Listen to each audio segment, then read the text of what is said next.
je vous inviterai à reprendre l'Évangile de Jean au chapitre 8, en fait, chapitre 7, les versets 53 à 8-11. Est-ce que quelqu'un voudrait nous le lire, en fait, s'il vous plaît? Je peux le. Et chacun s'en retourna dans sa maison. Jésus se rendit à la montagne des Oliviers, mais dès le matin, il alla de nouveau dans le temple et tout le peuple vint à lui. S'étant assis, il les enseignait. Alors les scribes et les pharisiens amenèrent une femme surprise en adultère et la plaçant au milieu du peuple, ils dirent à Jésus, Maître, cette femme était surprise en flagrant délit d'adultère.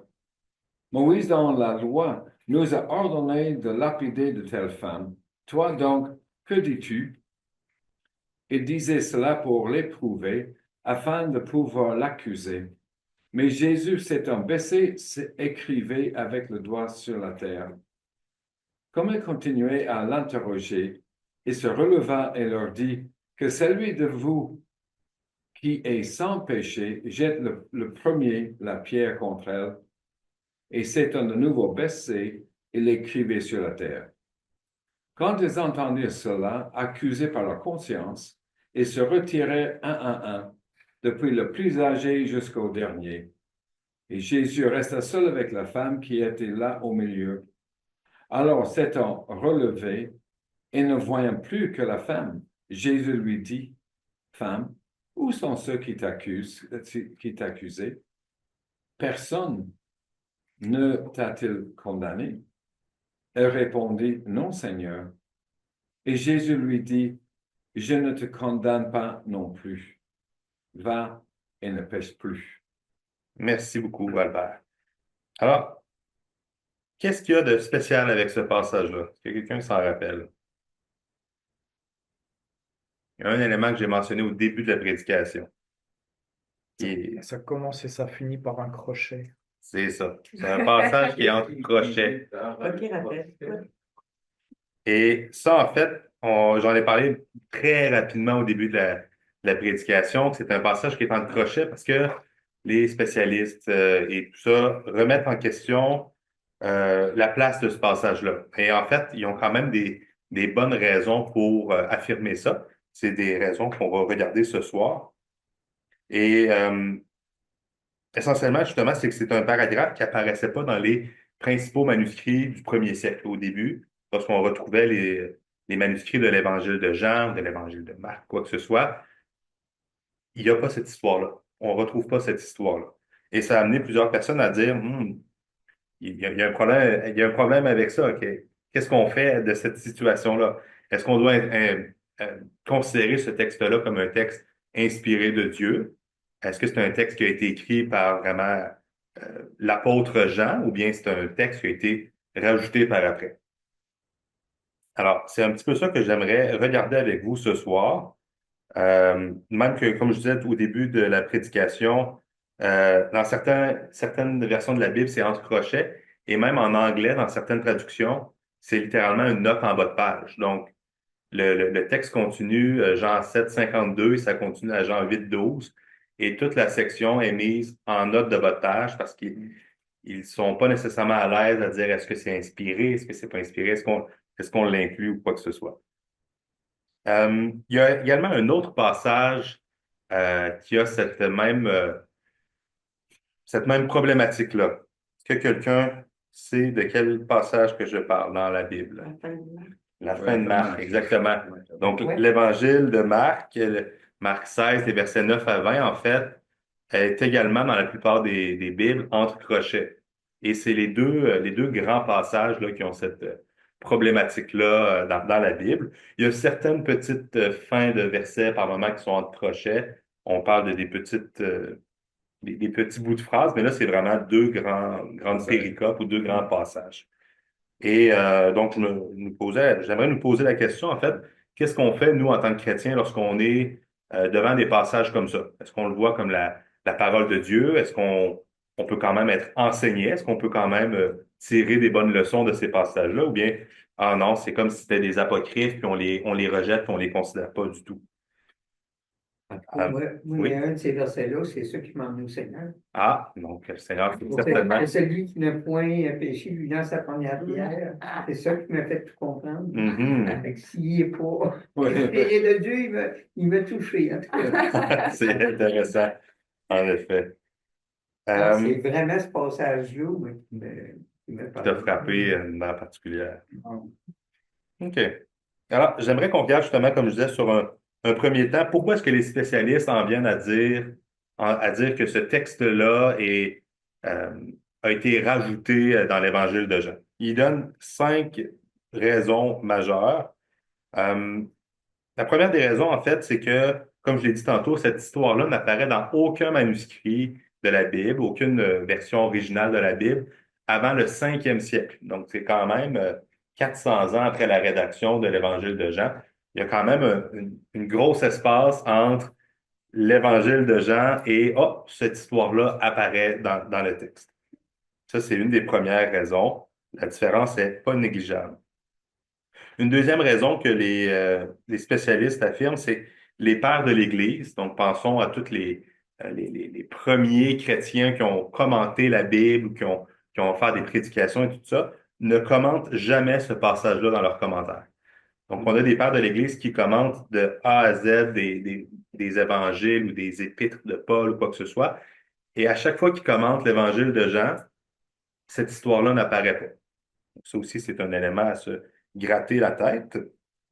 Un autre problème qui est soulevé, c'est que si on enlève cette histoire-là, donc Jean 7, 53 à 8, 11, il semble vraiment y avoir une fluidité évidente dans le texte si on passe de Jean 7, 52 à 8, 12.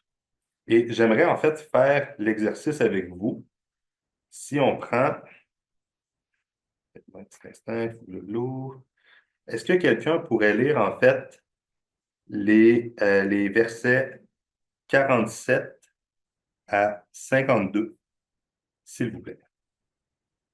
De Jean 7, excusez-moi. Donc, Jean 7, 47 à 52.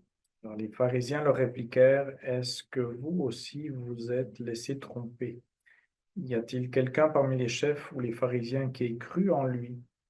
Mais cette foule qui ne connaît pas la loi, ce sont des mots Nicodème, était venu de nuit vers Jésus et qui était l'un d'eux, leur dit, notre loi condamne-t-elle un homme avant qu'on l'entende et qu'on sache ce qu'il a fait? Ils lui répondirent, es-tu toi aussi de la Galilée? Cherche bien et tu verras que de la Galilée il ne sort pas de prophète. Et là, je continue avec le 8, 12. Jésus leur parla de nouveau, donc aux pharisiens, et dit, je suis la lumière du monde. Celui qui me suit ne marchera pas dans les ténèbres, mais il aura la lumière de la vie. Là-dessus, les pharisiens lui répondirent, tu rends témoignage de toi-même, ton témoignage n'est pas vrai. Alors, il semble y avoir vraiment une conversation qui est interrompue entre Jean 7, 52 et Jean 8, 12. Jésus se trouve les deux aux deux moments au temple et aux deux moments à la fête des tentes. Et il y a vraiment une pause. Il y a l'histoire de la femme adultère et ensuite on reprend où est-ce qu'on était, on continue. Donc ça aussi, ça amène à se gratter la tête.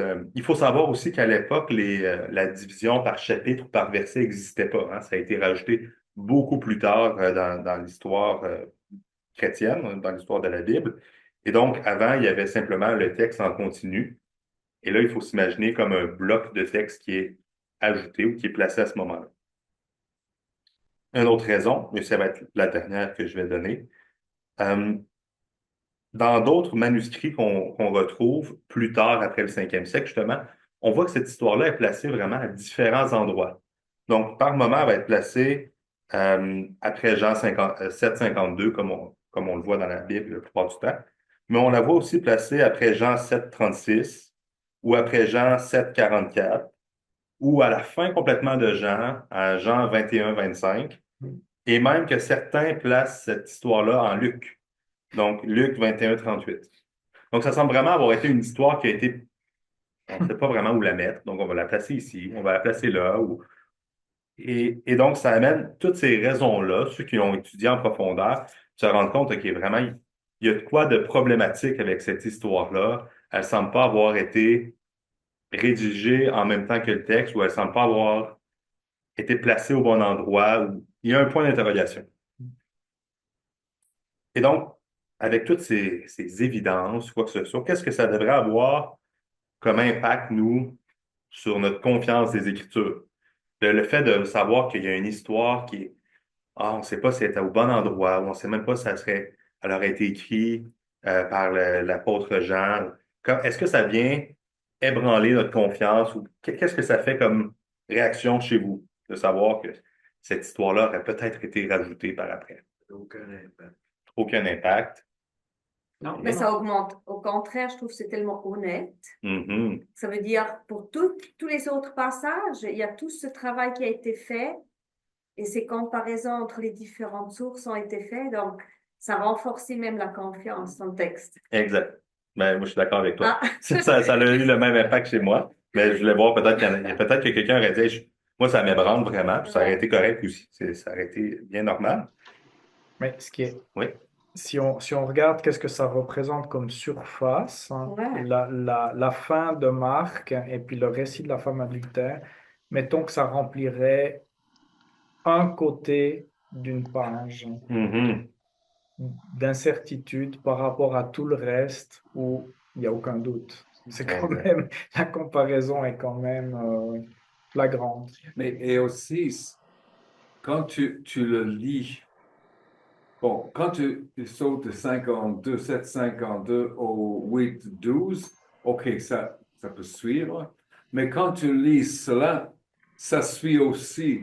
Parce que c'est marqué, bon, chacun s'en retourne dans sa maison. Ça veut dire qu'ils ont au temple, ils vont chez eux. Jésus se rendit à la montagne des Oliviers, mais dès le matin, il a de nouveau dans le temple. Mhm. Ah, OK. Alors, ça m'a jamais... Oh, c'est quoi ça? Parce que souvent, tu peux ajouter quelque chose. Qu'est-ce que ça fait là-dedans? Ça n'a aucun... Mais ça, c'est comme... Disons, ici, où c'est placé là, c'est bien placé. Ouais, ouais. Ça suit bien.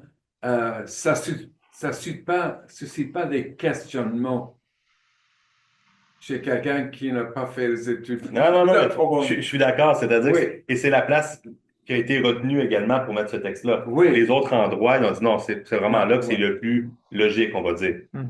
Et- J'aimerais rajouter quelque chose. Oui. Moi, la façon que je lis, je me suis jamais rendu compte de ça. Tu sais, de sauter de tout ce paragraphe-là pour avoir la suite. Mettons, personnellement, j'aurais de la misère à faire le suivi sans cette remarque-là qui a été rajoutée. Mais ça me fait drôle qu'il ait rajouté des choses, puis que la parole, elle nous dit, si vous rajoutez des choses qui ne viennent pas de la parole de Dieu, ils se mettent en risque d'avoir des conséquences Mhm. graves, c'est selon la parole, mais ça fait drôle qu'il ait rajouté ça, puis que c'est comme un peu défendu dans la parole de Dieu de rajouter des choses. Oui, alors, moi, je veux juste préciser que je ne défends pas que ça a été absolument rajouté.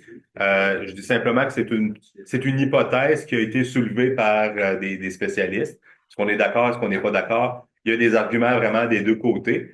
Moi, je voulais soulever les arguments contre pour ensuite dire, même s'il y a ces arguments-là, qu'est-ce que ça change dans notre foi chrétienne? Mais je suis d'accord avec toi, moi aussi, Alain, lorsque je lis l'Évangile de Jean, lorsque je lisais l'Évangile de Jean avant de connaître toutes ces théories-là, on s'en rend pas compte du tout, puis le texte est très fluide même. Mais de toute Je- façon, Oui, qu'il soit placé au début, oui, il aurait été placé au chapitre 1 ou au chapitre 12, ça ne change rien à l'enseignement, la profondeur Exact. du message que là-dedans est là. exact. Puis qu'il soit placé n'importe où. Puis si on regarde, tu vas aller dans la Révélation, Apocalypse, c'est tout plein d'affaires comme ça qui sautent du coq à l'âne, là. Mhm. À un moment donné, tu poses des jugements aux deux témoins, puis aux 144 000, puis là, il y a d'autres. Tu sais, c'est tout. Même si c'est pas chronologique, l'essence du message est là. Entièrement d'accord avec vous. Moi, il y a une chose aussi que je me dis, c'est que probablement qu'il y a plein d'histoires qu'on ne sait pas qui se sont passées avec Jésus. Je pense que tout n'a pas été dit sur Jésus. Certainement. Donc, Jean 21. c'est- Jean 21 nous le dit, je n'ai pas le texte par cœur, mais Ouais. on peut le retrouver. Hein. Si on avait resté tout Tout. ce que Jésus avait fait, il n'y aurait pas assez de pages pour l'expliquer. Donc, ça, on est certainement d'accord. Et justement, ça amène un bon point. Est-ce que c'est de dire Jésus a jamais parlé à cette femme adultère-là? Pas du tout, je m'en vais pas là du tout. Moi, j'ai prêché sur le message, donc j'ai quand même convaincu par le message et par son message. C'est Mais pas- j'aimerais revenir sur ce que Luc Joël a dit, que ça représente essentiellement une page sur toute la Bible. En fait, j'ai des chiffres un peu plus exacts. On a une exactitude à 99,5% de tous les manuscrits. Et on a 5800 manuscrits juste du Nouveau Testament en grec. Et donc, dans ces 5800-là, là, ils sont identiques à 99,5%. Et les différences, la plupart du temps, les différences, je l'ai noté ici, c'est des différences des fois sur l'orthographe d'un mot. Donc, ils vont écrire Jean avec c'est quoi en grec? Ben, un N, là, mais c'est pas un vrai N. Un N ou bien deux N. Des fois, ça va être simplement un mot qui va changer. Par exemple, on voit en 1 Jean 1,4. La différence, là, c'est afin que votre joie soit parfaite versus afin que notre joie soit parfaite. On s'est entendu que le message est le même, là? Ouais. Afin qu'on soit heureux parfaitement, qu'on soit joyeux parfaitement. Et donc, dans ce 99,5%-là, les différences, c'est des petites affaires mini comme ça. Et les deux majeures, les deux plus grosses, justement, c'est Jean 8 et Marc 16. Donc, c'est important de comprendre que le sens du passage n'est pas modifié. Et même dans ces petites variantes-là, c'est un élément important qu'Yves a dit. Il n'y a aucune, ça amène aucun changement au niveau des enseignements, au niveau des doctrines de base et même des doctrines secondaires, des doctrines peut-être moins essentielles. C'est pas question d'un changement de doctrine ou d'un changement d'interprétation. C'est des mots et des petits changements, des petites variantes qui pourraient très bien être expliquées simplement par une erreur de retranscription ou quoi que ce soit. Il faut se rappeler aussi que à la base, en fait, je ne veux pas vous choquer en disant ça, mais le texte qui est réellement inspiré, ben, c'est le texte original grec qui a été écrit par l'auteur et ensuite de ça, c'est traduit, traduit, traduit. On peut quand même certainement faire confiance aux traductions qu'on a en français et tout ça, mais le seul texte original inspiré, c'est le texte d'origine. Donc, ça explique aussi pourquoi il peut y avoir par moment des petites coquilles qui se trouvent dans nos Bibles. Mais justement, moi, ça m'amène une grande confiance, en fait, dans l'écriture, de savoir qu'il y a eu un travail rigoureux par des spécialistes, autant qui ne croient pas dans la Bible, que des spécialistes qui croient fervemment dans la Bible et qui en viennent les deux à la même conclusion. Même ceux qui sont athées, ils en viennent à dire, ben, la Bible, c'est quand même le texte ancien le plus répertorié, le plus fiable, avec le plus de manuscrits. On parle beaucoup plus de manuscrits que Platon, Aristote, César, les Olympiades de Homère. C'est vraiment radicalement différent à quel point on a de preuves et de récits pour défendre la fiabilité. Euh, et justement, la théologie du texte et même la théologie de la Bible, donc dans le cas, par exemple, de Jean 8 et de Marc 16, même dans ces textes-là qui sont plus substantiels quand même, qui rajoutent beaucoup d'informations au texte biblique, ça vient pas du tout à l'encontre du message central de la Bible, ça vient pas du tout à l'encontre du message même de l'auteur à la base. Donc, Jean enseigne certainement la grâce, enseigne la justice, enseigne également cette tension-là qu'il y avait entre les pharisiens et Jésus. Ça ne sort pas du lot, ça ne sort pas du personnage de Jésus, son intervention. On n'est pas en train de se gratter la tête et dire non, là, ce qu'il fait, me semble, c'est c'est pas représentatif du reste. Non, ça va vraiment en cohésion. On pourrait on serait amené à se poser des questions et réfléchir beaucoup plus sur un texte qui enseignerait vraiment une nouveauté complètement. Donc, par exemple, Matthieu termine avec 28 chapitres. S'il y avait Matthieu 29 qui nous enseignait de Jésus réapparu et annonça à ses apôtres, adorez ma mère Marie, là, on se dirait, oh, OK, on retrouve ça nulle part dans la Bible, autre qu'à ce moment-là précis. Et là, ça fait 500 ans aussi que ce texte-là apparaît pas, puis là, il apparaît. Et là, il y aurait moyen de réfléchir un peu plus et de dire, là, on a un texte ici qui semble vraiment sortir du lot, qui enseigne quelque chose qui est pas cohérent avec le reste de la Bible. Là, il y aurait moyen d'être un peu plus critique face à ce texte-là. Ce n'est pas du tout le cas avec notre texte qu'on a étudié ce dimanche. Euh, mais quand même, j'apprécie justement la transparence ou l'intégrité des spécialistes qui mettent quand même ce texte-là en crochet. Parce que c'est quand même sérieux, la parole de Dieu. On veut pas justement prendre le risque d'ajouter quelque chose, de l'enlever. Donc, le fait de le mettre en crochet, c'est d'avoir assez d'humilité de dire, je ne le sais pas à 100%. J'ai l'impression que ce texte-là a quand même une plus-value pour la foi chrétienne. D'ailleurs, Diane en est un témoignage. Elle a été touchée par un de ces versets-là. Et donc de dire, ben, j'ai l'impression que ce texte-là a une plus-value, mais je vais le mettre en crochet parce que il y a des divergences au niveau des manuscrits. Je trouve que c'est une belle alternative ou une belle option qui a été trouvée.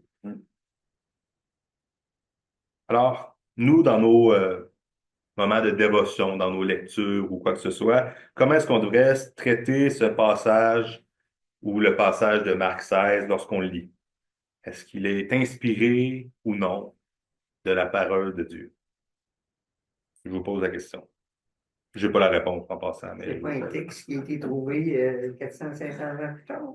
Ben, c'est ça, je nous pose la question. Est-ce qu'on le voit comme c'est la parole de Dieu? Ah, ça ne l'est peut-être pas. Comment est-ce qu'on réagit à ça? Ben, il me semble que une couple d'années après, là, comme ça, là, il y a eu des textes reçus plus tard qui ont fait aussi une convergence avec ça. Ça pourrait pas faire partie de ces textes reçus-là. Texte reçu. Tu sais, il y avait deux prêtres là, qui ont trouvé ça dans une poubelle. Il y en a un qui a trouvé ça dans une poubelle au Vatican, puis un autre dans une place, je me souviens plus. Il y a les textes, il y a des textes reçus, puis il y a une autre sorte de textes là, qui sont venus un peu après. Les textes reçus. Tu sais, même les versions de Bible, Ouais. tu sais, la Martin, la Osterval, tout ça, elle vient Ouais, des basé textes sur le reçus. receive text. Puis Ouais, Louis ok. II vient des autres. Là, tu sais. Fait que peut-être que ça fait partie Ouais, de ces l'expression textes-là. texte reçu vient en fait quels étaient les manuscrits que les réformateurs ont C'est eu à ça. l'époque de la Réforme. Et c'est sur ces manuscrits-là qu'ils ont fait les traductions dans la langue du peuple. Mhm. Et après, donc ça, on remonte quand même de 5 siècles en arrière.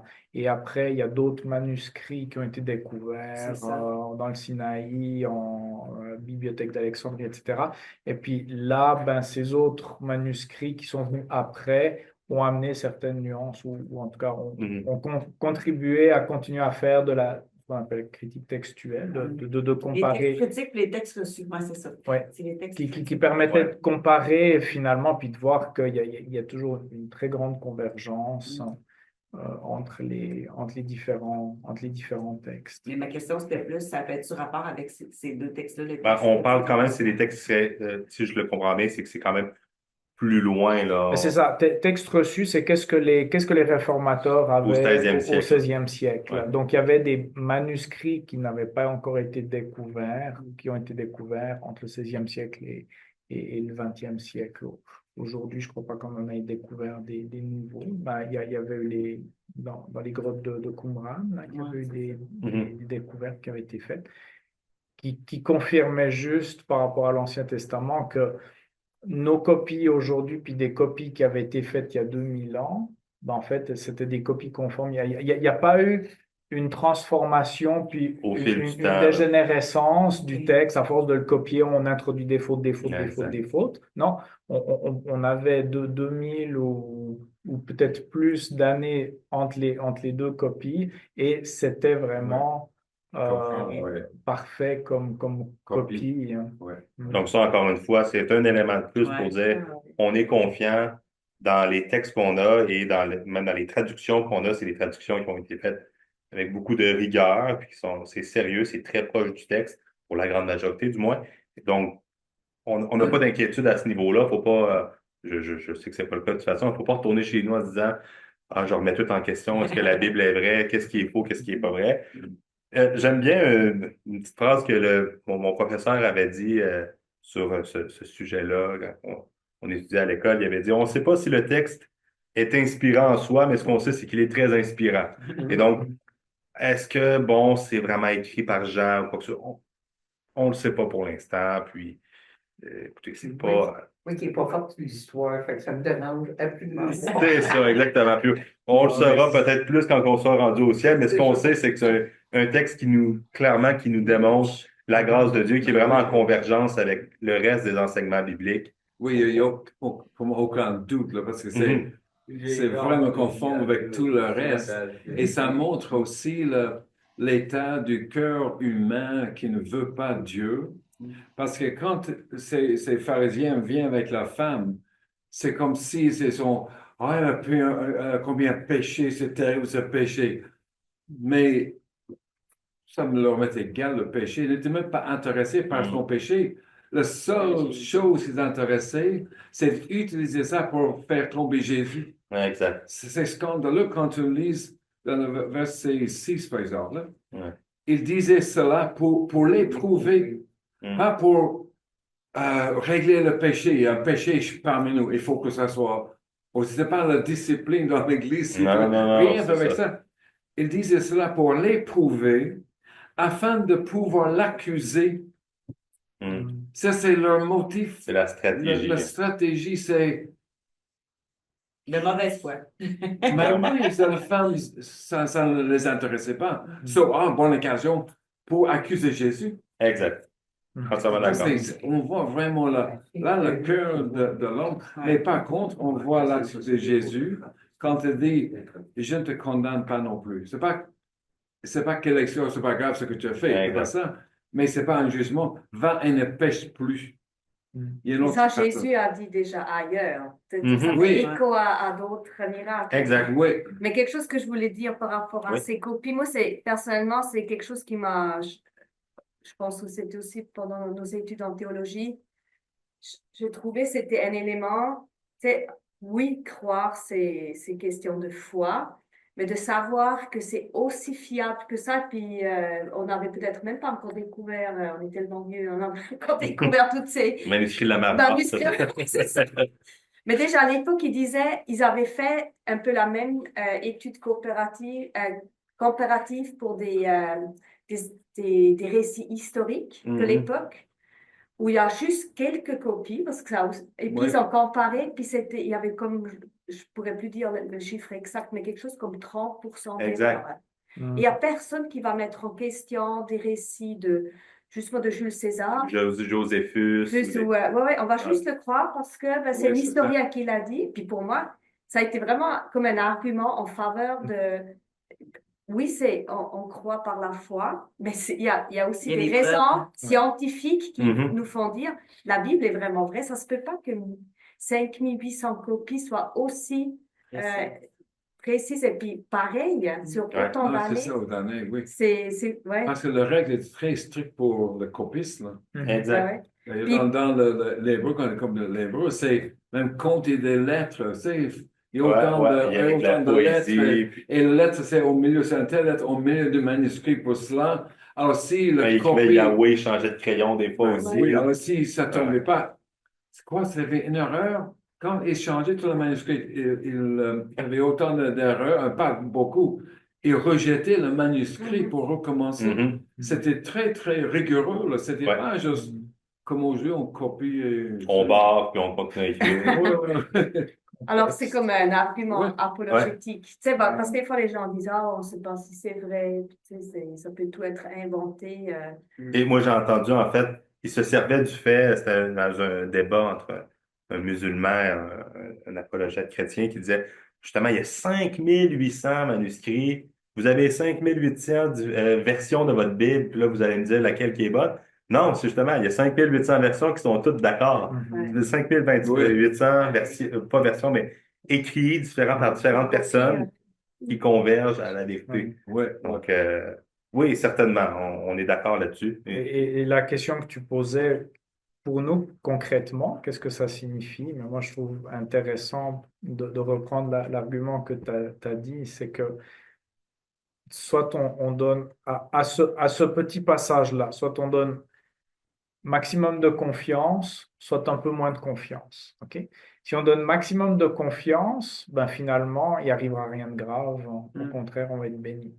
Si on donne moins de confiance, ben, il faudrait quand même réaliser que chaque fois qu'on va lire un livre chrétien qui nous fait du bien, on va quand même retenir des choses, on va quand même souligner des choses, ça va quand même avoir un impact important sur notre vie. Donc, il faudrait au moins que ce texte qui a été placé dans la Bible ait une Ouais. confiance supérieure aux livres qu'on va lire aujourd'hui, qui sont des interprétations de la Bible. Donc, d'une manière ou d'une autre, Ouais, on est gagnant. Il Ouais, faut, ouais, ouais. faut aller Même dans dans le une texte. prédication, on n'est pas en train de sans arrêt lire des versets. Il y a quand même des explications. Oui, c'est ça, oui. Et des fois, les explications nous font du bien, nous Ben édifient, oui. mais c'est OK. Mais Ou parfois, ouais, c'est on ne fait pas sortir ce qu'on devait sortir du texte. ouais.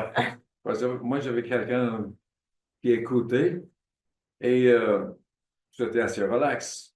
Sauf quand même quand on fait comme ça et puis on commence à écrire. Oh boy, qu'est-ce que je viens de dire?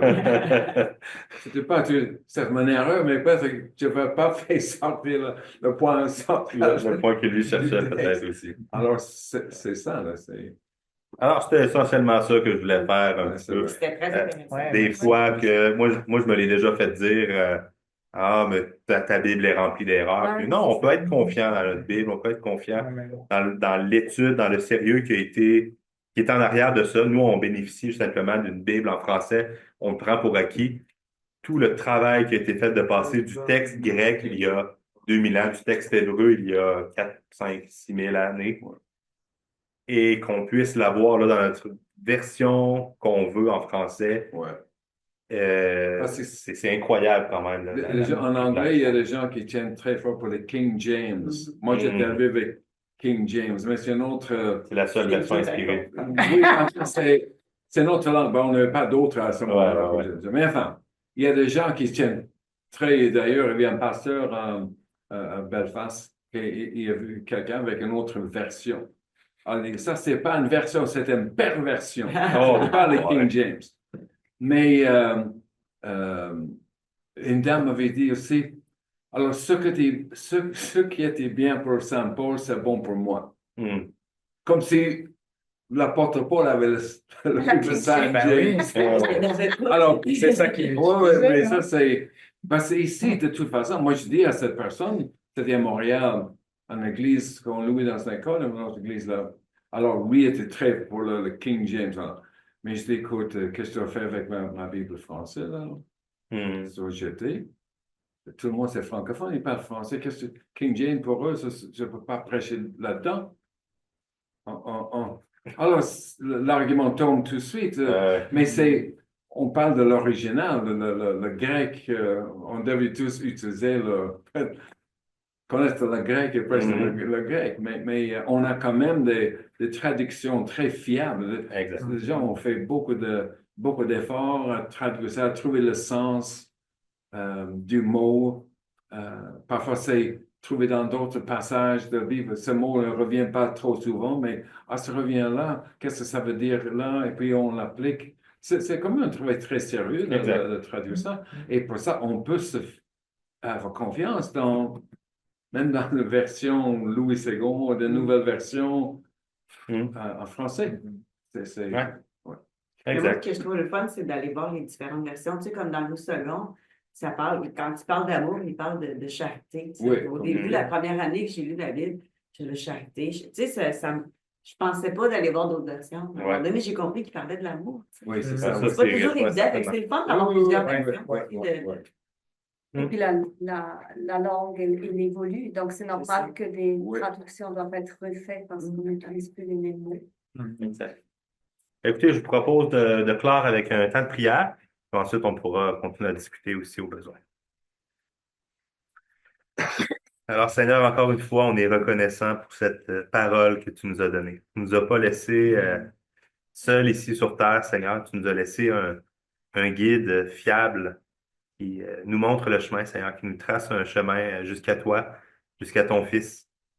On est reconnaissant, Seigneur, pour cette parole qui est fiable et qui est inspirée de toi. Merci, Seigneur, parce que tu as protégé ta parole à travers toutes ces traductions, toute cette évolution, toutes ces guerres ou quoi que ce soit. Seigneur, ta parole est restée en sécurité et on peut encore en bénéficier après tous ces siècles, tous ces millénaires. Seigneur, je te prie qu'on ne prenne pas pour acquis cette Bible qu'on a soit entre nos mains, même dans nos poches maintenant, qu'on puisse la chérir, la lire et la partager autour de nous à ceux qui en ont également besoin. Ouais. Amen. Amen. Merci.